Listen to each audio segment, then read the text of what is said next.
Hello viewer and welcome back to Games with Dialogue. I'm Dialogue and I'm playing more Pillars of Eternity 2 Deadfire.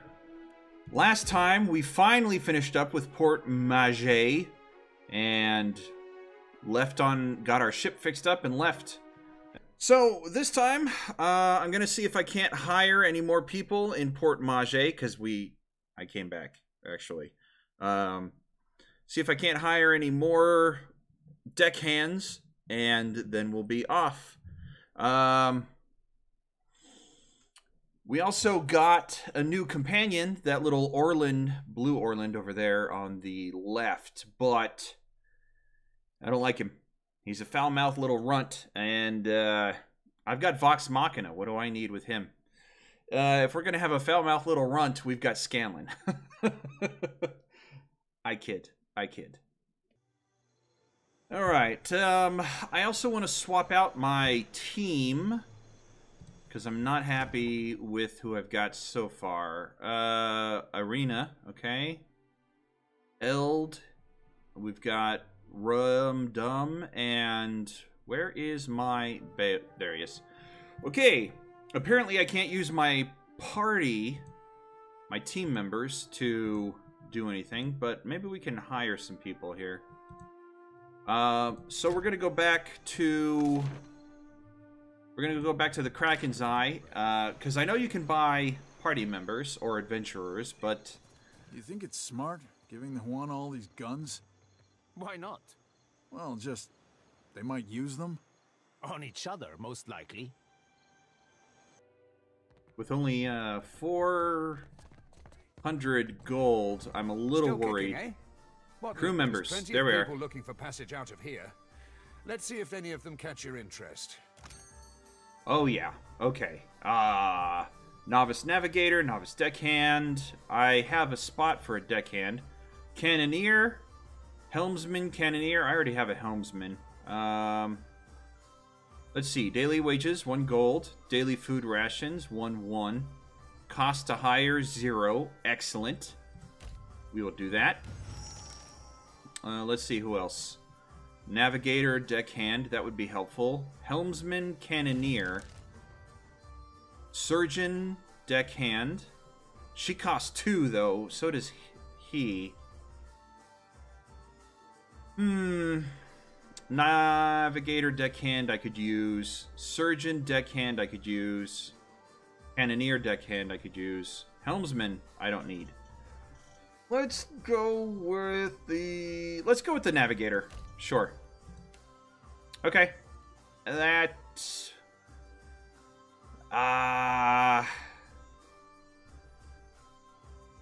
bring up the ship then. Now that I've hired them.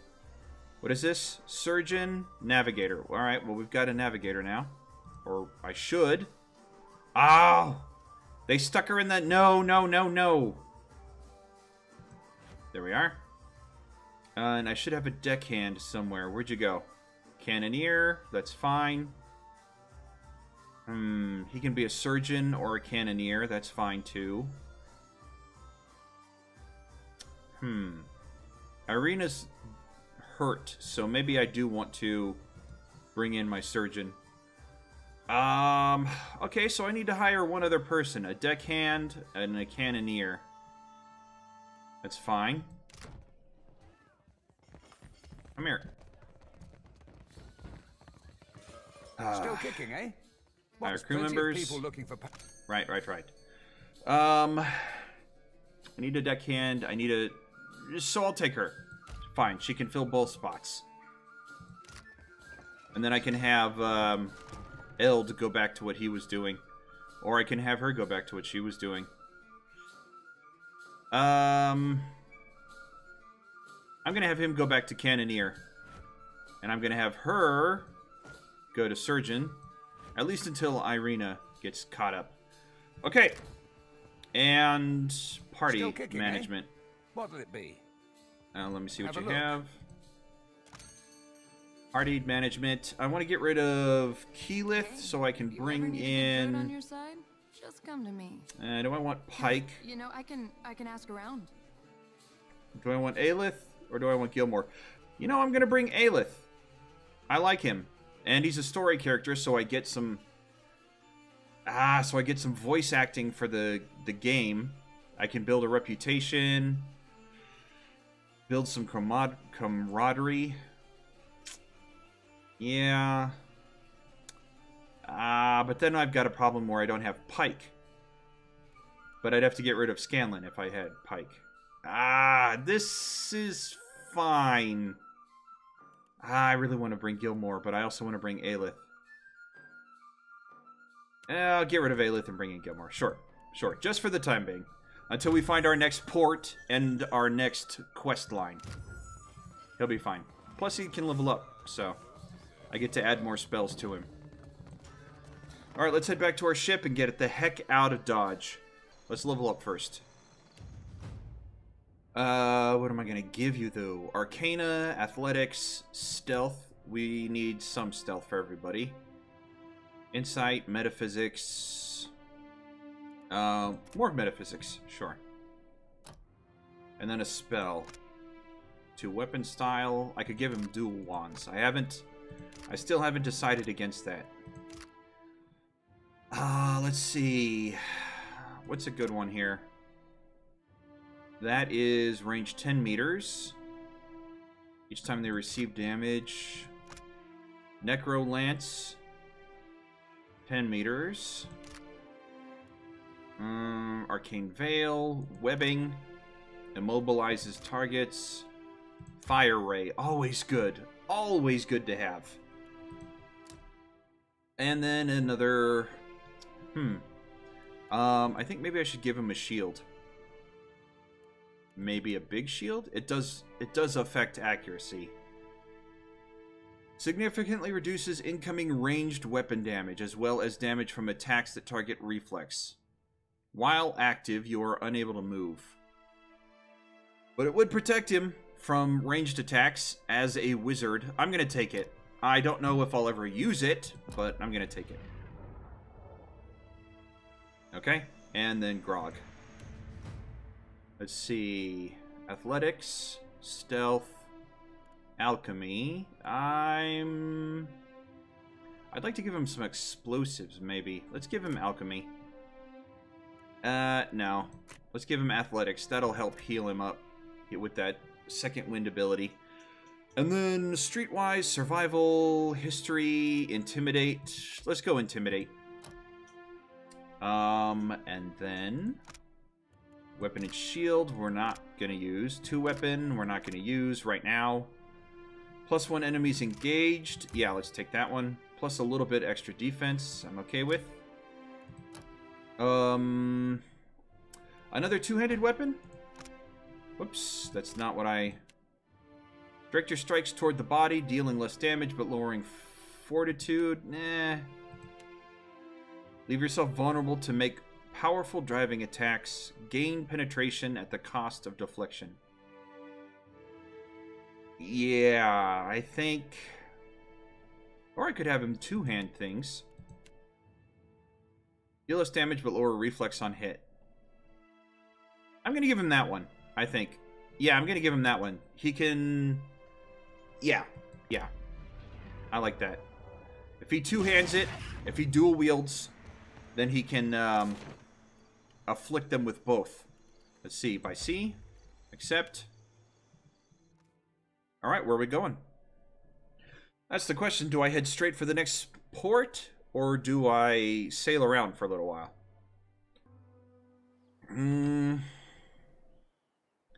Fort Deadlight. That's a quest area. Dunnage. Oh, there it is. All the way up there. That's going to be... Deadfire Merchant. I don't know what that is. Deadfire Merchant. So let's go up there.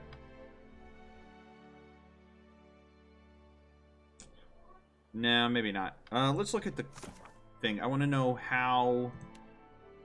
Purchase supplies for your ship. I acquired some. So if I want to complete this, I actually have to go and buy it. I should have bought it in town then. I've recruited enough sailors to make running my ship reasonably efficient. Okay. Let's see. Blow the man down. Sail to Fort Deadlight. It's only one skull. I could deal with it now. We were gonna go find a black market place to buy a flag, though, weren't we? Merchant vessel. So let's just sail around for a while. What is this? Oh, I bet that's stuff we can roll over and get supplies for. Yep. Awesome. What is that? It doesn't say. Okay. Well, let's go take a look. It's the closest small island. Oh, I bet we need a bigger ship to go out here. If we can even go out there. I bet that's one of those you have to upgrade to get there things. A swamp? I don't know if you guys can see it, but when I mouse over things I can interact with or walk over, like that puddle, it turns a different color. Very slight. And I certainly wish I could change that to be a deeper color. There's a wreck. Click on known locations. You can also search for a location by name. Okay.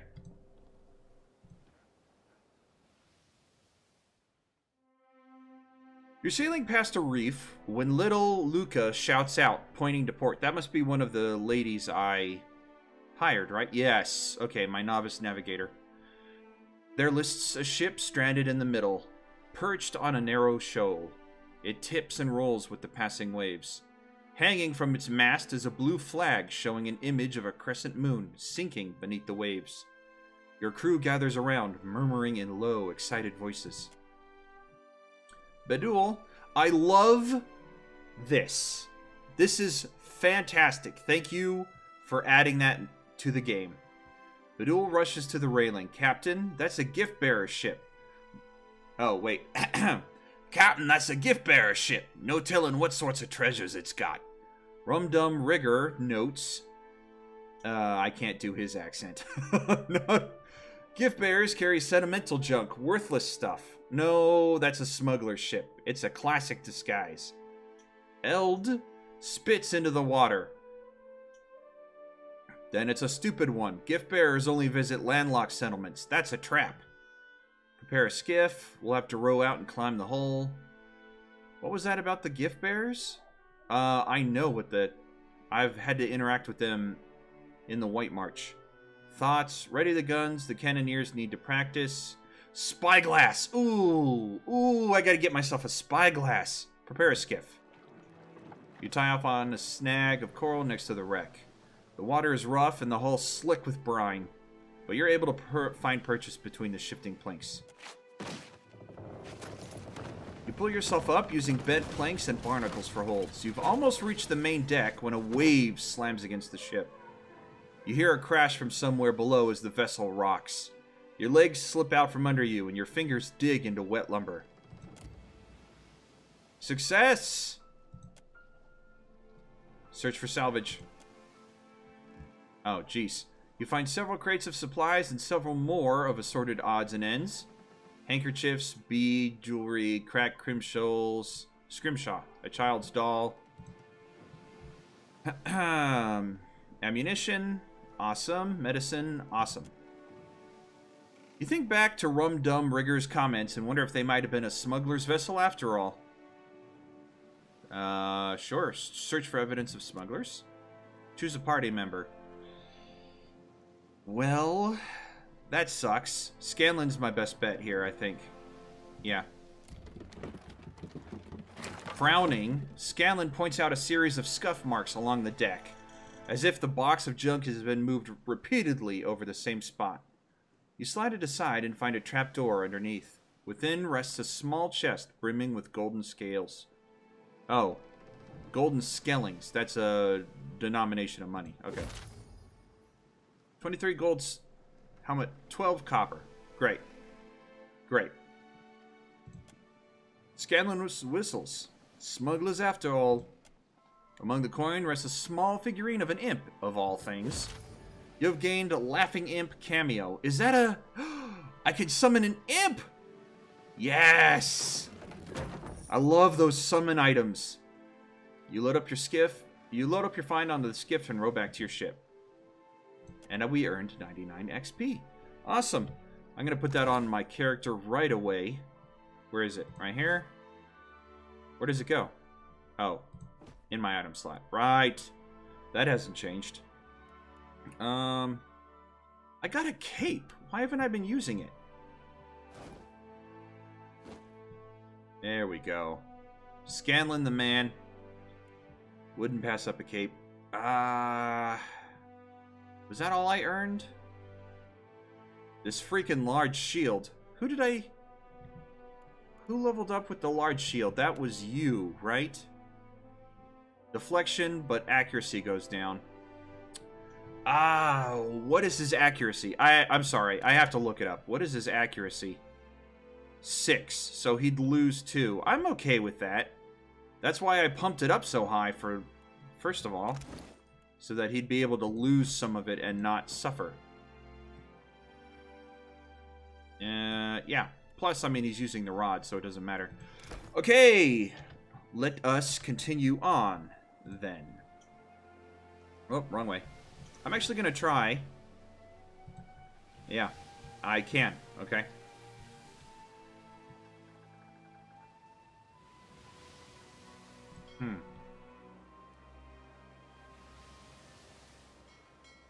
I wonder... Okay, so what's the difference about the deep water?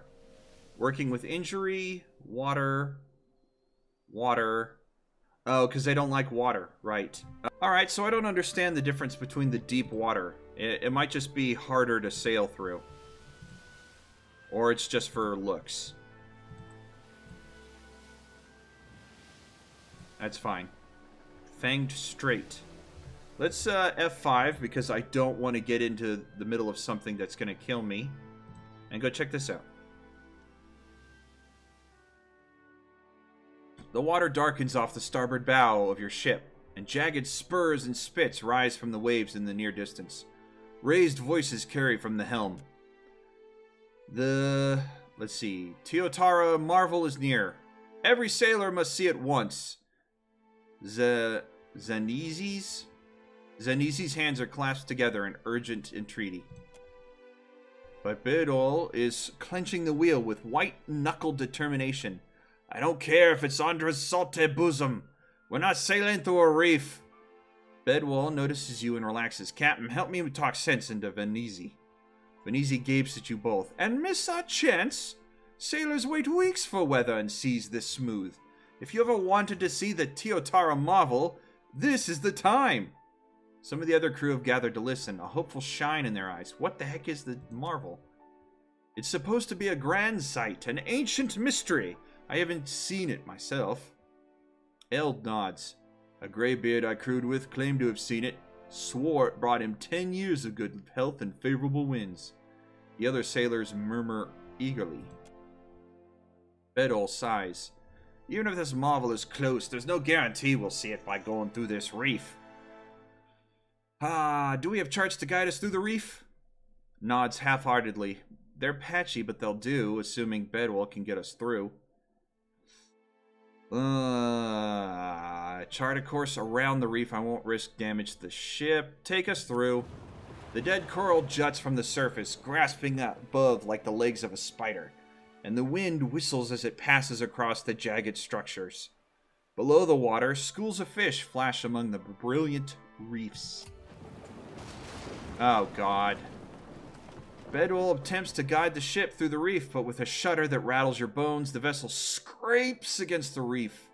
The sound of tearing wood echoes across the deck, and hands scatter, descending into the hold to locate and repair any damage before it spoils the stores. Bedwell gains sailor experience. The hull of the Defiant takes 10 damage. Medicine lost 6. Plus 4 morale, though. Yay! Oh, the shallows give way to blue depths. An enormous sinkhole opens around you, yawning wide enough to swallow a fleet. Bedol sighs with relief as Venizi searches the horizon for any sign of the mythical marvel. The Defiant sails on.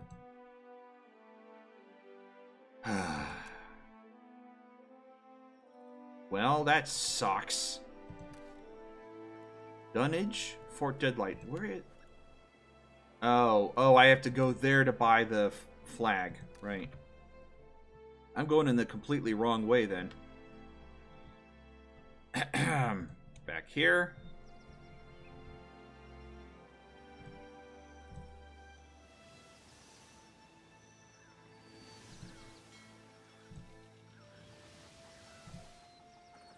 At least we have enough supplies to repair. Yeah. Yeah, thank goodness.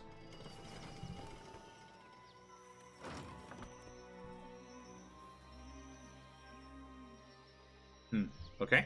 Thank you for telling me.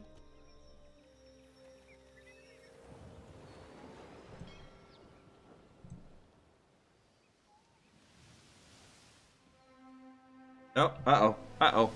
The ring of a bell comes to you on a cold wind. The ring comes again and again, until soon the air is full with the sound of 1,000 bells ringing all at once. You feel a resonance in your core, a bell ringing in tune with all the others. Something in you bends, then breaks, and you are borne away on the ringing tide, just another peal among the many. The tide of bells recedes. You lever yourself up onto your knees and realize you have been here before. You stand in Bareth's realm. You are alone. And then you are not. I'm gonna take a stab at this. This is Hylia. This is Skane. This is Bareth, we know. I have to assume this is Magrin because of the fire. So this one I'm not sure of. No, this could be Gallowayne, except for all the birds. Never mind, it's Hylia. So I don't know who this is. An indistinct figure stands before you, flickering between forms like a fire-cast shadow. A fixed, taunting grin. Bottomless black eyes. A yawning chasm in the earth. The aspects of Bareth, the Usher and the Pallid Knight, shift in and out of focus. And at their back, 4 indistinct shades hover.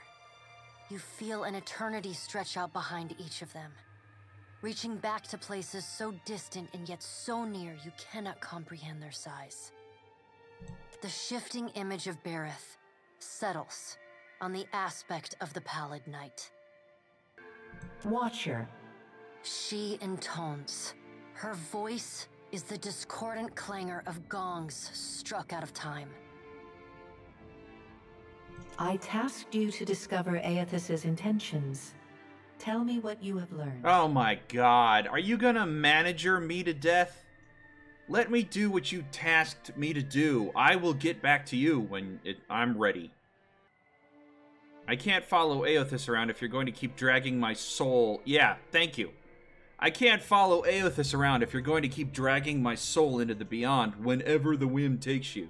I will send your soul back to the wheel should the whim take me. Yeah. Her wan face contorts into what on mortal kith might be called a smile. On her, the effect is more akin to a rotting pumpkin caving in upon itself. Do not give me cause to doubt your commitment, Watcher. Bleh. It's too early to be sure what he plans. I remind you of our bargain. Time is short, and your soul dangles in the balance. Her wan face contorts into what on mortal kith might be called Do not give me cause to doubt your commitment, Watcher. Okay. Does Aethys frighten you, Bareth? He should. Magran subdued Aethys's influence once before, and yet he returned. From out of Wodika's shadow shuffles a hunched, bald man you recognize as the god Scan. His skin is mapped with swollen lash scars, and breath whistles through the ragged hole in his face, where his nose once was. Oh, I guess this is Wodika. It's weird that she would take spot up here, though. I thought she was the outcast god. He does not speak, but stares up at Wodika, with naked loathing plain on his ruined face. Wodika steeples her long, knob-jointed fingers. We must annihilate Aethys now, before he makes a rash decision we cannot easily annul.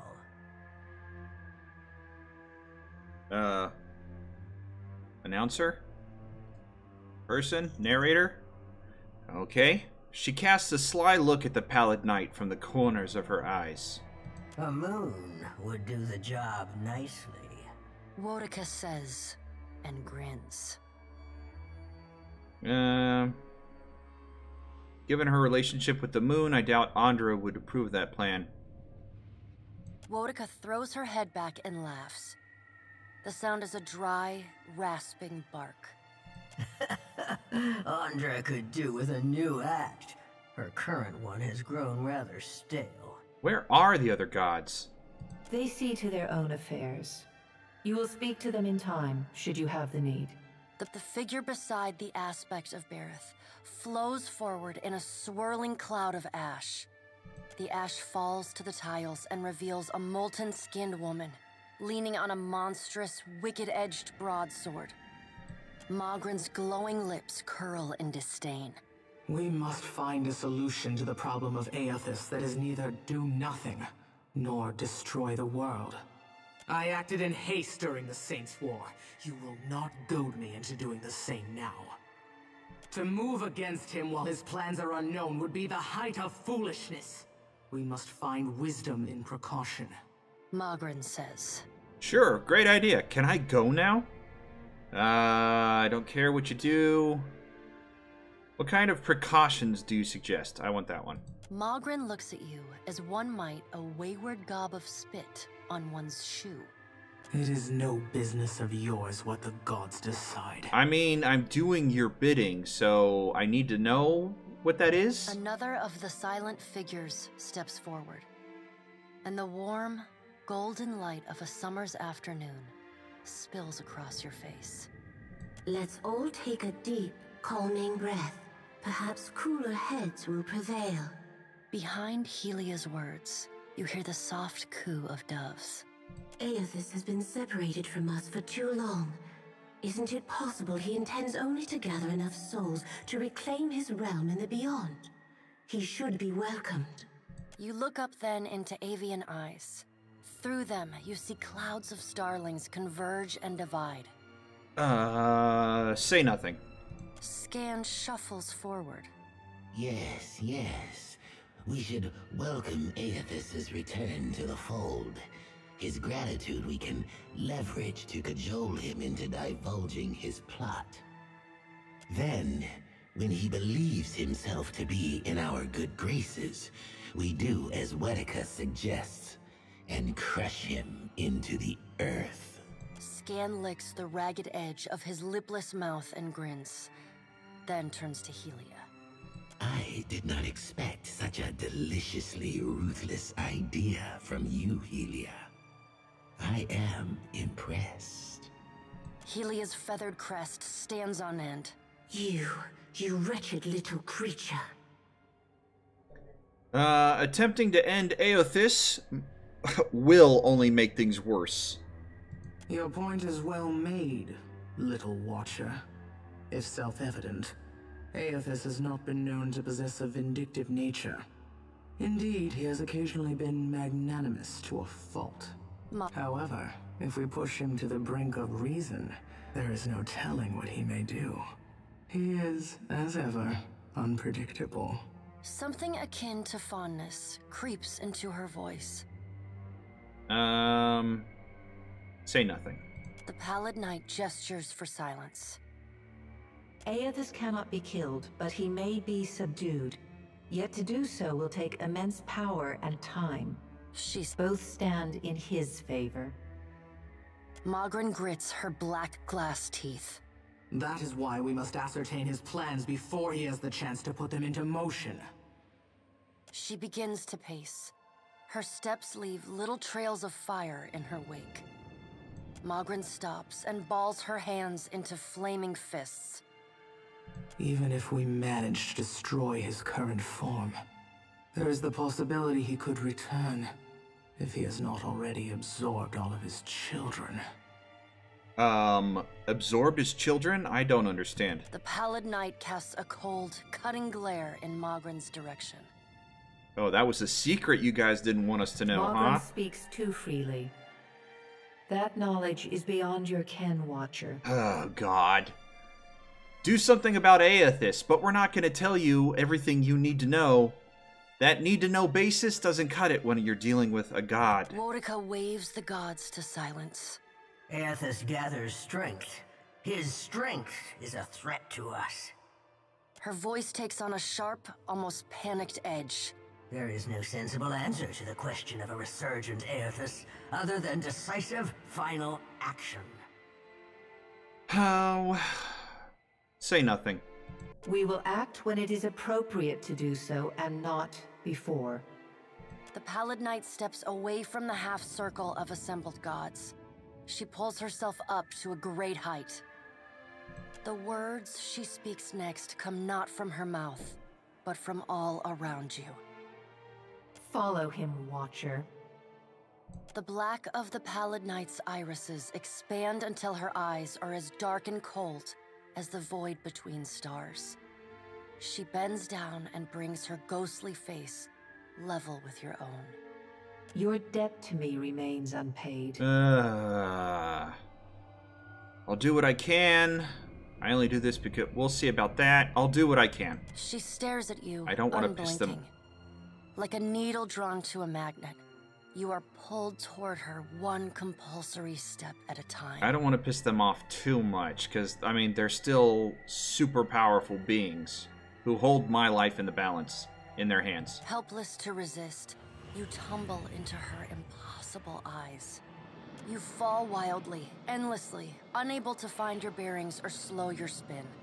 And in the distance, above, no, behind you, comes an insistent ringing. You angle yourself toward it, searching for the sound. A small silver bell appears just inches from your fingertips. You reach for it, straining to still its interminable ringing.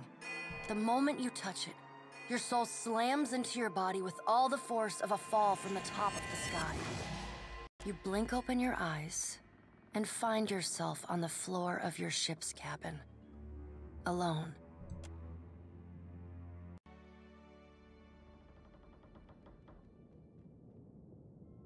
Oh, there's something here.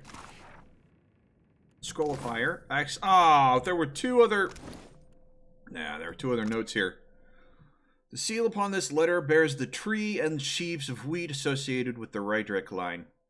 To the Watcher of Cadnua, I am told your people found you alive, in a state not unlike that suffered by those under the Hollowborn curse. I would they had brought you here, where the priests could have seen to you. Still I know that you are in Bereth's hands. Who but they could have plucked you from the shattered god's grasp? You have worked Bereth's will in the past, and if that same will sends you to the far side of the sea, I trust you will fulfill your charge. I await your return. For your years, you and I have guided the people of Yenwood. There is still much work to be done. Yep, because I didn't kill him in part 1. Letter from Afra. Targris, I hope this letter finds you in good health. It has been many summers now since you first arrived in Gilded Vale.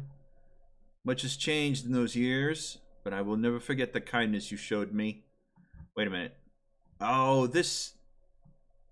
oh, okay.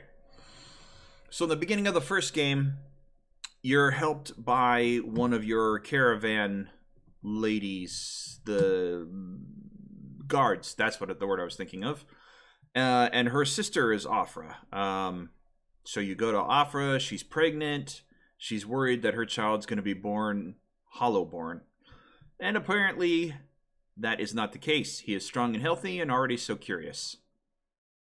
I have told him of you. He watches constantly after the Watcher who has stored his spirit, and hopes one day to meet you. Until then, know that we keep you in our prayers, your most grateful servant, Afra. But I didn't restore the souls. That's the thing. Let's see. Sure. I think it's time.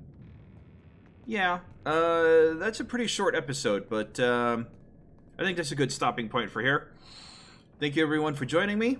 Until next episode, stay safe, and God bless you.